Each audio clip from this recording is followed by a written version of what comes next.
Je m'excuse tout de suite pour mes fautes de français, mais je ne suis pas francophone de naissance. Et mon professeur, à savoir ma femme, la sœur de Pascal, n'est pas là pour corriger. J'ai choisi ce matin pour notre méditation un texte que vous connaissez tous par cœur, moi je suppose. Il s'agit de la première, du chapitre 13 du premier épître de Paul aux Corinthiens. Et ça tombe bien parce que ça parle des... Je vais faire un contraste entre les dons de l'esprit et le fruit de l'esprit. Et il paraît que Pascal nous a fait récemment une étude sur les dons, alors j'espère que ce serait complémentaire par rapport à son étude. Nous ne sommes pas consultés, j'espère que c'est une concours de circonstances providentielles. Alors je vais lire d'abord le texte et ensuite nous allons aborder la méditation que je reconnais que j'ai plus ou moins piqué sur un de mes collègues pasteurs américains, que le sujet m'intriguait et je n'arrivais pas à faire le part des choses. Et il y a un de mes pasteurs préférés qui est avec le Seigneur depuis un an maintenant, le pasteur Keller de New York, qui avait toujours des façons de voir des textes insightful, on dit en anglais, hein, il n'y a pas de mot en français, mais, avec une illumination particulière, mais enfin, vous verrez. Écoutons d'abord la parole de Dieu. En effet, supposons que je parle les langues des hommes et même celles des anges, si je n'ai pas l'amour, je ne suis rien. Plus qu'une trompette claironnante ou une cymbale bruyante. Supposons que j'ai le don de prophétie et que je comprenne tous les secrets et que je possède toute la connaissance. Supposons même que j'ai dans toute sa plénitude la foi qui peut transporter les montagnes. Si je n'ai pas l'amour, je ne suis rien. Si même je sacrifiais tous mes biens jusqu'à ma vie pour aider les autres, au point de pouvoir m'en vanter, si je n'ai pas l'amour, cela ne me sert de rien. L'amour est patient, il est plein de bonté, l'amour. Il n'est pas envieux, il ne cherche pas à se faire valoir, il ne s'enfle pas d'orgueil, il ne fait rien d'inconvenant, il ne cherche pas son propre intérêt, il ne s'aigrit pas contre les autres, il ne se trame pas le mal. L'injustice l'attriste, la vérité le réjouit. En toute occasion, il pardonne, il fait confiance, il espère, il persévère. L'amour n'aura pas de fin. Les prophéties cesseront, les langues inconnues prendront fin, et la connaissance particulière cessera. Notre connaissance est partielle, et partielles sont les prophéties. Mais le jour où la perfection apparaîtra, ce qui est partiel cessera. Lorsque j'étais enfant, je parlais comme un enfant, et je pensais et je raisonnais en enfant. Une fois devenu homme, je me suis défait de ce qui est propre à l'enfant. Aujourd'hui, certes, nous ne voyons que d'une manière indirecte, comme dans un miroir. Alors nous verrons directement. Dans le temps présent, je connais d'une manière partielle, mais alors je connaîtrai comme Dieu me connaît. En somme, trois choses demeurent, la foi, l'espérance et l'amour, mais la plus grande d'entre elles, c'est l'amour. Je vous invite à la prière. Seigneur, ta parole est transparente et lucide, mais nous avons nos esprits embrouillés de péché, et nous avons besoin donc de l'Esprit Saint pour comprendre ta parole et encore plus pour la mettre en pratique. Et nous te prions, Seigneur, que tu fasses descendre sur nous maintenant ton esprit, sur la bouche du pécheur qui parle comme sur les oreilles du pécheur qui écoute. Éclaire-nous, Seigneur, que nous puissions sortir de cette salle un peu plus sanctifiés que lorsque nous sommes entrés. Par la gloire de notre Sauveur Jésus-Christ, nous prions. Amen. Quel est le problème fondamental de l'homme? Alors, un chrétien dira, mais c'est le péché, n'est-ce pas? Mais comment faire donc pour mener une vie sans péché? Faire le bien, obéissez aux règles, aux commandements. Mais le problème, c'est que le péché, c'est plus que violer les règles. Donc, mener une vie sainte, c'est c'est plus que obéir simplement les règles, car pensez-vous, dans l'Évangile, les pharisiens étaient très stricts pour obéir des règles, mais ils étaient toujours dans la prise du péché. Alors, la vie chrétienne est donc plus qu'une vie sans péché, c'est une vie d'amour. N'est-ce pas, quand le Seigneur a dit, le monde saura que vous êtes mes disciples selon que vous parlez en langue, non? Selon que vous respectez le sabbat, non, c'est pas ce qu'il a dit, selon que vous ne fumez pas. Non. Le monde saura que vous êtes mes disciples selon l'amour que vous avez les uns pour les autres. C'est la marque du chrétien. Donc la vie chrétienne est plus qu'une vie sans péché, c'est une vie d'amour, c'est une vie transformée sur tous les plans, psychologiquement, spirituellement, par la puissance de l'évangile de l'amour. Alors ce texte de Corinthiens 13 est peut-être le meilleur, à mon sens, dans toute la Bible, pour nous apprendre à vivre le genre de vie que le Seigneur demande de nous, et pour nous apprendre à cultiver l'amour. Le problème, c'est que ce texte est tellement célèbre qu'on ne le lit pas toujours dans le contexte. Hein? Et vous savez bien qu'un texte sans contexte est un prétexte. Hein? Donc c'est ce 13e chapitre que nous lisons est le 13e chapitre d'une lettre qui en comporte 16 chapitres. Donc il y a 12 qui précèdent et 3 qui suivent. Et le secret pour comprendre ce texte, je pense, c'est de connaître la situation de l'église de Corinthe. Cette église était plantée dans cette ville moralement pourrie qui était Corinthe. Une jeune église qui avait beaucoup de dons, plus qu'aucune autre, mais aussi beaucoup de défauts.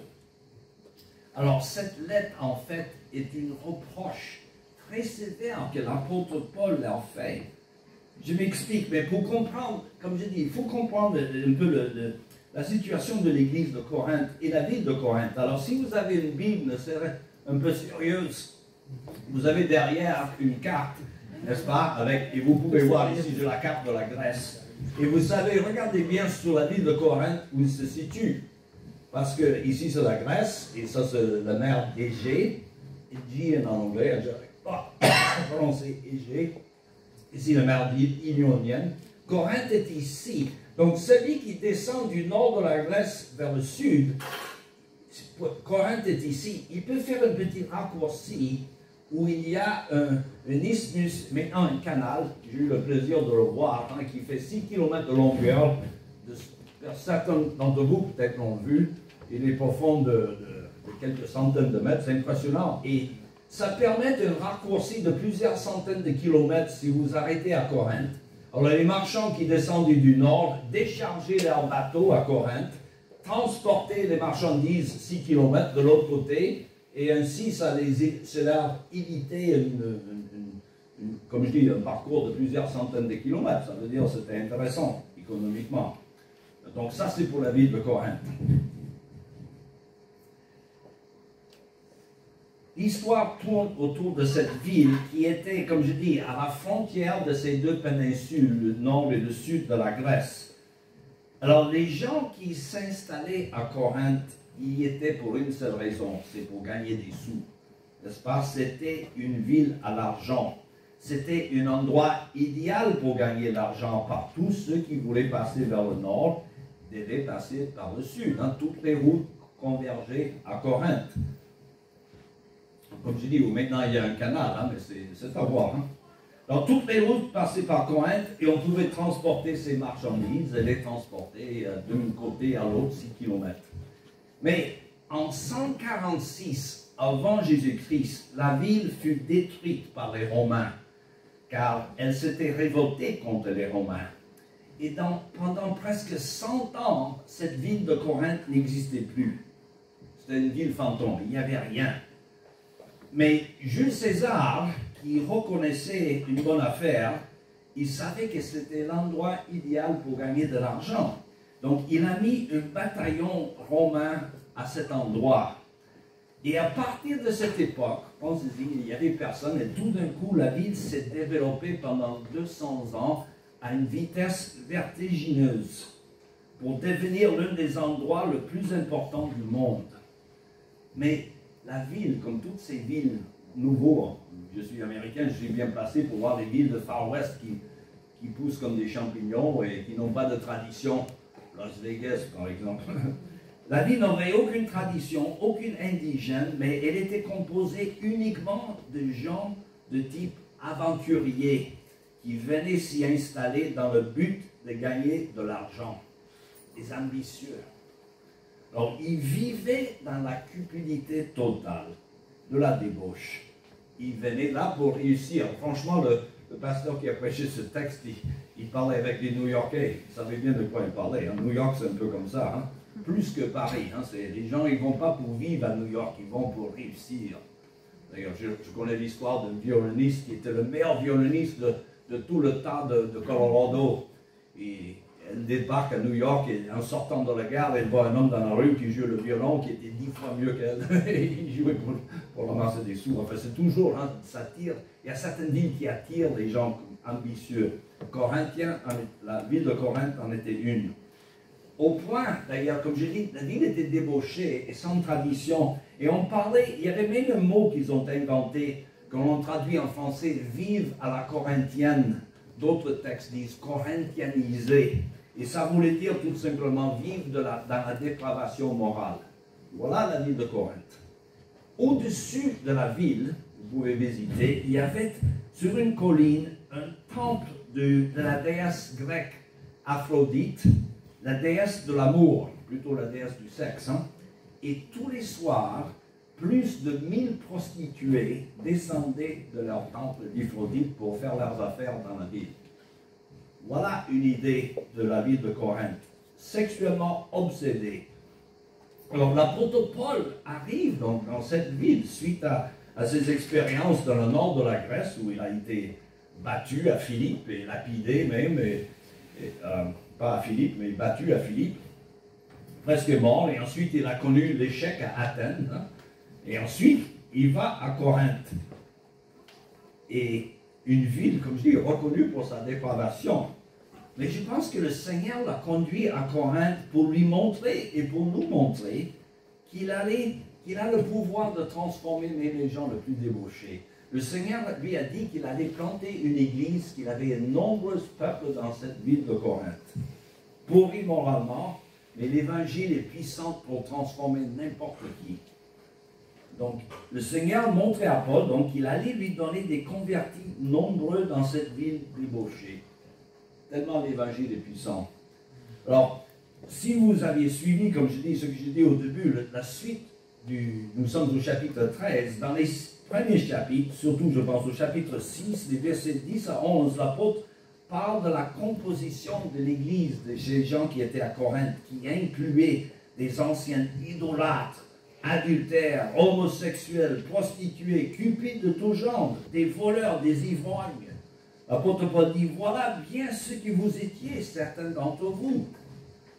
Alors voilà la composition de cette église particulièrement douée, mais particulièrement troublée. Les gens, ils avaient tous les dons, mais ils avaient tous les problèmes du monde aussi. Il y avait des gens doués qui avaient le don de la parole, des grands orateurs, des gens qui avaient le don de la foi pour transporter des montagnes, des visionnaires si vous voulez. Une fois convertis, ils ont commencé des ministères qui ont transformé la vie des gens. Il y avait même des gens qui avaient des dons miraculeux, selon le chapitre 14, qui recevaient des révélations de Dieu, qui accomplissaient même des miracles, des guérisons extraordinaires quand même. Mais les Corinthiens n'étaient pas toujours accompagnés du fruit de l'esprit, dont l'amour, car l'amour ne s'enfle pas d'orgueil. D'ailleurs, l'apôtre Paul emploie ce même mot au chapitre 13 dans l'accusation qu'il fait contre les Corinthiens dans le chapitre 8. Il dit, l'amour ne recherche pas ses propres intérêts. Cette connaissance rend orgueilleux. L'amour, lui, fait grandir dans la foi. L'amour n'est pas égoïste. C'est le même mot qu'il avait employé au chapitre 10. L'amour ne s'aigrit pas contre les autres comme Paul accusait les Corinthiens de l'avoir fait.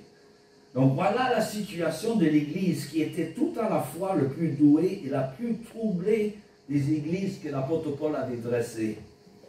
des grands miracles, mais aussi des jalousies, des divisions. Et voilà pourquoi l'apôtre Paul les traite assez sévèrement ici. Alors, qu'est-ce qu'il faut en conclure? C'est que les dons de Dieu n'ont pas forcément de rapport avec le fruit de l'esprit. Ça mérite d'être répété. Hein? Les dons de Dieu n'ont pas forcément de rapport avec le fruit de l'esprit. C'est une bombe.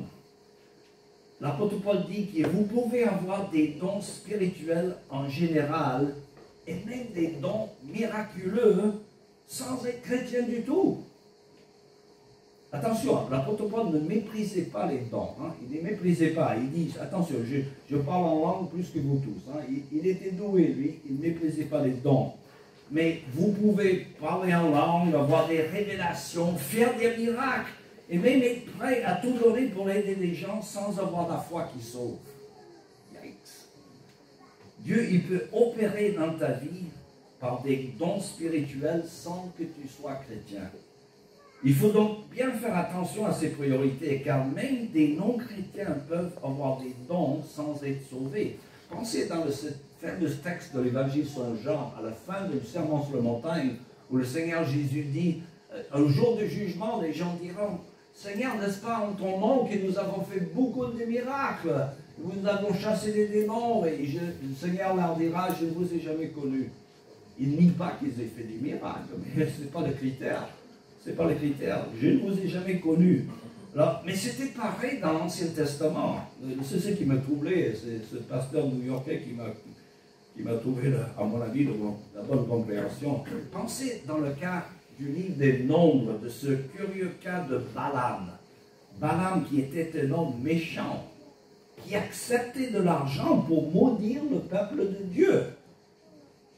Et pourtant, il recevait des révélations extraordinaires de Dieu. Allez comprendre. Mais il n'y avait pas que Balaam, il y avait le cas du roi Saül, dont l'Esprit de Dieu l'avait saisi au point qu'on le prenait pour un prophète, selon 1 Samuel. Un prophète, mais qui n'avait jamais donné son cœur au Seigneur, selon toute vraisemblance. Alors, d'aucuns disent, c'est par le pouvoir de Satan que des non-chrétiens ont fait des miracles. Mais ce n'est pas toujours le cas. Ça peut exister, mais pas toujours. On considère le cas de Judas dans le Nouveau Testament. Lui qui faisait partie des gens, des apôtres, qui ont reçu du Seigneur Jésus lui-même le pouvoir de chasser des démons et de guérir des malades. Regardez Matthieu 10, premier verset. Judas. Quand les apôtres sont revenus, ils ont dit au Seigneur, Seigneur, même les esprits méchants nous sont soumis. Ah, sauf pour Judas, ça n'a pas marché. Non, Judas, il avait reçu ses dons extraordinaires. Les miracles, même faits par la puissance de Dieu, ne prouvent pas que l'individu qui en reçoit le pouvoir soit sauvé. Alors, que signifie tout cela? C'est qu'un don spirituel, que ce soit un guérisseur ou un grand orateur, celui qui a un don extraordinaire, ça ne change pas la nature de quelqu'un. Comme disait le pasteur américain Jonathan Edwards, hein? Les dons ne changent pas la nature. Le fait d'avoir des dons ne requiert pas un changement de cœur comme l'amour ou la sainteté l'exigent. Les dons peuvent être comme des bijoux précieux par lesquels le corps est garni, mais qui ne changent rien dans le corps qui les porte. En américain, nous avons un proverbe nous disant, vous pouvez mettre du rouge à lèvres sur un cochon, ça reste toujours un cochon. Voilà. Autrement dit, l'Esprit de Dieu peut donner des dons et les utiliser chez quelqu'un qui n'a pas donné son cœur au Seigneur. Mais il ne peut pas donner son fruit, le fruit de l'Esprit, l'amour, la joie, la paix, la patience, la bonté, la bienveillance, fidélité, douceur et maîtrise de soi. Il ne le donne pas à un non régénéré. On peut avoir toutes sortes de dons spirituels sans être sauvé, mais on ne peut pas avoir le fruit de l'Esprit sans être sauvé. Alors, l'amour chrétien est plus important que des miracles. Comment est-ce possible? Alors, on se demande pourquoi donc Dieu donnerait-il des dons à des non-chrétiens? Ah, moi, ça m'a toujours intrigué. Hein. Si vous avez un de mes films préférés, c'est l'histoire d'Amadeus. Vous connaissez l'histoire de Mozart Le compositeur italien Salieri, il est fou de jalousie parce que Salieri est un homme qui voulait servir Dieu avec ses talents. Et voilà cet affreux Jojo qui était Mozart, paraît-il, qui avait 1000 fois plus de talent. Et Salieri, il est complètement dément. Et à la fin du film, il dit « Médiocre du monde, je vous absous !» C'était terrible, mais on se demande quand même pourquoi Dieu donne des talents à des non-chrétiens ou des dons. Ce n'est pas étonnant, à mon avis. Imaginez comment le monde serait si seulement des chrétiens avaient des dons. Si seulement des chrétiens faisaient du bien. Si seulement des chrétiens étaient doués pour être des bons conseillers, ou des bons thérapeutes, ou des bons médecins, ou des bons parents, le monde serait invivable. Or, tous les dons viennent de Dieu. Mais l'Esprit fait beaucoup de bonnes choses par des gens qui n'appartiennent pas au Seigneur. Autrement dit, même les pharisiens, ils font de bonnes choses. Ce n'est pas pour autant qu'ils soient sauvés. Alors, conclusion, mot d'emploi. Il faut toujours finir avec une évaluation de la parole de Dieu avec le mot d'emploi. Moi, je n'ai pas cet esprit anglo-saxon, mais ils sont très pratiques, mes collègues, mes compatriotes. Je suis un bâtard mi-français, mi-anglo-saxon. Le Seigneur ne m'a pas donné ce don pratique, mais peu importe. Mais je dirais pour vous, vous qui êtes les doués ici, parce que dans une église de cette assemblée, il va y avoir des gens qui sont doués pour une chose ou pour une autre. Attention à ce que vous faites pour l'église, car cela n'est pas votre identité. Si vous êtes doué pour le service, pour la parole, même pour les langues, les miracles, peu importe, ce n'est pas votre identité. Vous pouvez aider l'Église par vos dons sans avoir le cœur au Seigneur. Alors ça, c'est le danger de certains prédicateurs. Moi, je travaille beaucoup en Afrique. Il y a beaucoup qui sont venus à la foi par le biais de certains prédicateurs que personnellement, je considère des charlatans. Parce que le Seigneur a fait beaucoup de miracles par leurs mains, donc ils pensent qu'ils sont investis d'une puissance de Dieu. Et oui, c'est pas pour autant qu'ils soient chrétiens, ils annoncent l'évangile de la prospérité. C'est pas l'évangile. Mais je dirais, ça c'est pour les doués, donc attention, vous savez qui vous êtes, peut-être. Mais même si, par contre, les autres, les moins doués, même si vous n'avez pas le don pour être responsable dans l'Église, pour avoir le ministère qui se fait valoir devant les autres, vous pouvez transformer le cœur et la vie de vos frères et sœurs dans la foi par une parole d'amour. Je ne sais pas combien de fois dans ma vie que j'étais touché à l'église par le plus humble des frères ou des sœurs qui me dit quelque chose et qui me reste dans le cœur beaucoup plus que ce que j'ai entendu d'un grand orateur.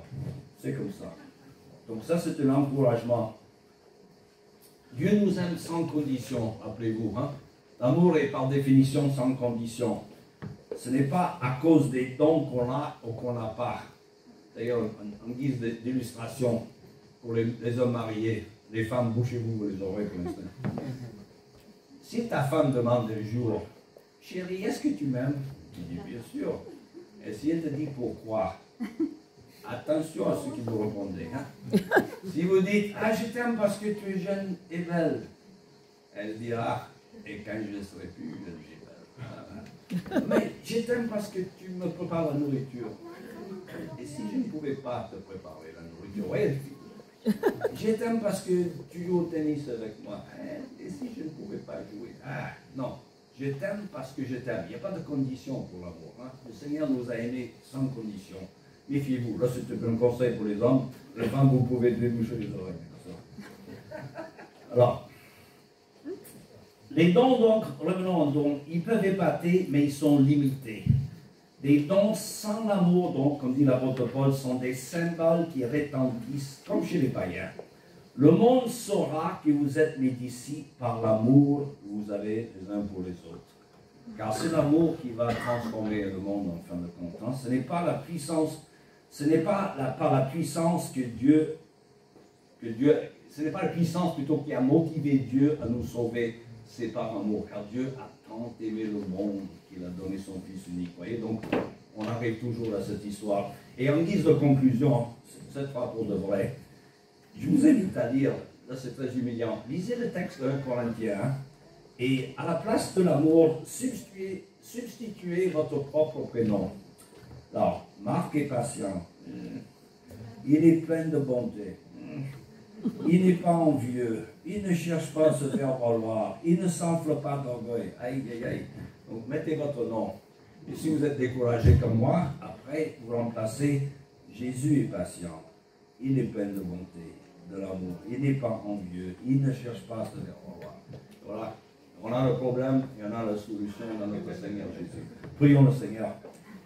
Seigneur, merci que tu nous as donné l'incarnation même de l'amour en Jésus-Christ, dans ta propre personne, dans toutes tes paroles et toutes tes actions, c'est toujours imprégné de l'amour.